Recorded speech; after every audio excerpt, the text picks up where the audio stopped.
Hello everyone, আসসালামু আলাইকুম। আপনি যদি ভ্রমণ পিপাসু হয়ে থাকেন তাহলে এই ভিডিওটি আপনার জন্য। আপনার মনে যদি প্রশ্ন থাকে আপনি কোথায় ঘুরতে যাবেন, তাহলে আমি বলবো এই বয়সে আপনাকে অবশ্যই পাহাড়ে ঘুরতে আসতে হবে, কারণ বুড়ো বয়সে আপনি পাহাড় ঘুরতে আসতে পারবেন না। ভাই অনুভূতি কেমন?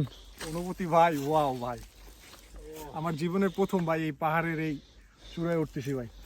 আমরা যেখানে যাচ্ছি সেইখানটা আসলে সুন্দর দেখেই আমরা যাচ্ছি। হ্যাঁ, অবশ্যই সুন্দর। এখানে যাওয়ার পরে আরো ভালো লাগবে আশা করি।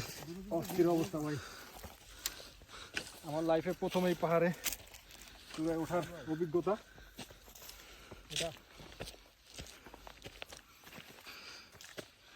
আপনি যদি এই বয়সে পাহাড় ভ্রমণ না করেন, বুড়ো বয়সে জীবনে পাহাড় ভ্রমণ করতে পারবেন না। অতএব ইয়ং থাকতেই পাহাড় ভ্রমণ করতে আসেন।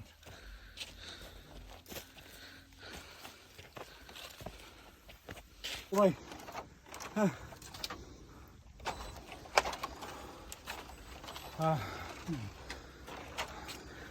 কোথায় উঠলাম আমরা? সবাই রাস্তা থেকে কয়